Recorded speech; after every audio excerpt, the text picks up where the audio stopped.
तो देखिए माइंट्री के नंबर्स बहुत अच्छे हैं, तो short term money is moved into IT, but I still think banks are going to rule the roost. मैं आपको 37,000 जो कह रहा हूँ बैंक निफ्टी, वो आने वाला है, चाहे 15 दिन में आए या 1 महीने, बट बैंक्स में स्ट्रेंथ है। और मिड कैप बैंक में तो बहुत ज्यादा आज जो कमेंट्री आई है बंधन बैंक और माइक्रो फाइनेंस से, वो कह रहे हैं lending is back, the recovery is back to 85% and in September it will hit 98%। तो बंधन अभी भी मैं रेकमेंड कर रहा हूं, बंधन, आरबीएल एंड आईडीएफसी में शिफ्ट कीजिए, you will be richly rewarded. Mid cap banks will rule the roost. कल का अपडेट दे दूं आपको, 9350 पे एल&टी फाइनेंस दिलाया था, 95.5 बिक गया, उसमें प्रॉफिट बुक कीजिए, you are making ₹2 handsome gain. आपके दो पिक्स हैं यहां। मैं ये भी कह दूं कि एयू बैंक 1035 वाला मैंने 1150 का टारगेट दिया, 1185 हो गया। So some of the micro finance lenders and banks are going to do extremely well. आज के दो पिक्स हैं, आप कहे तो मैं शुरू करूं।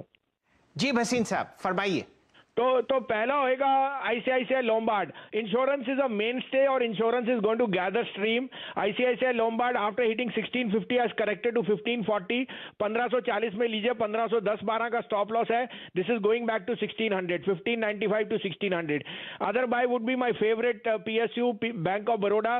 बैंक ऑफ बड़ौदा इस क्वार्टर में सबसे रिकॉर्ड प्रॉफिट देगा जो आपका जुलाई एंडेड है, बिकॉज ऑफ यील्ड। 84.5 में लीजिए, keep a stop loss of 8250, this is headed to 90 rupees. Okay, तो bank of Baroda, ICICI Lombard, आप फाइनेंशियल्स पर हैं बुलिश, लेकिन भसीन साहब आज का जो हॉट टॉपिक ऑफ डिस्कशन बाजार भर में है वो है जोमेटो का आईपीओ। क्या सलाह है, पैसे लगाने चाहिए क्या 72 से 76 रुपीस के प्राइस बैंड में?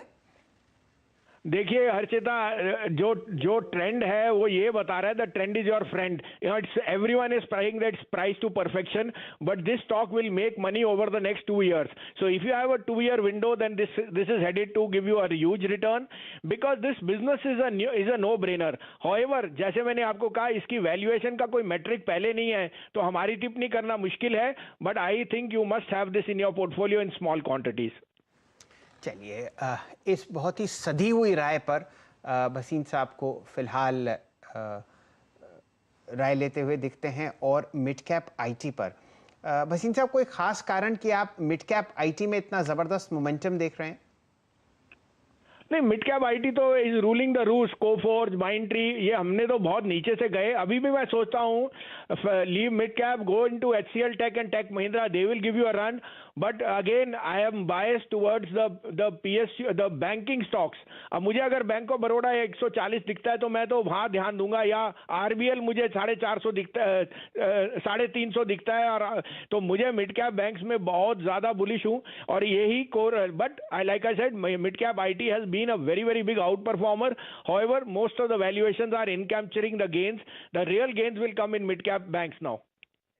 तो मिड कैप बैंक्स, बंधन, बैंक ऑफ बड़ौदा और आरबीएल पर भसीन साहब कई समय से आपको एक पोजिशनल कॉल और टेक्निकल कॉल भी देते हुए दिख रहे हैं।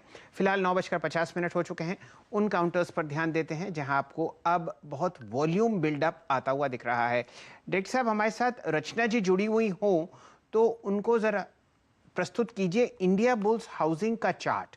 यहाँ पर उन्होंने कल दस्तक दी थी तेज़ी की और अब वॉल्यूम आपके साथ आता हुआ दिख रहा है। पोजिशनली बताइए, इंडिया बुल्स हाउसिंग फाइनेंस में आप क्या राय रखती हैं रचना जी?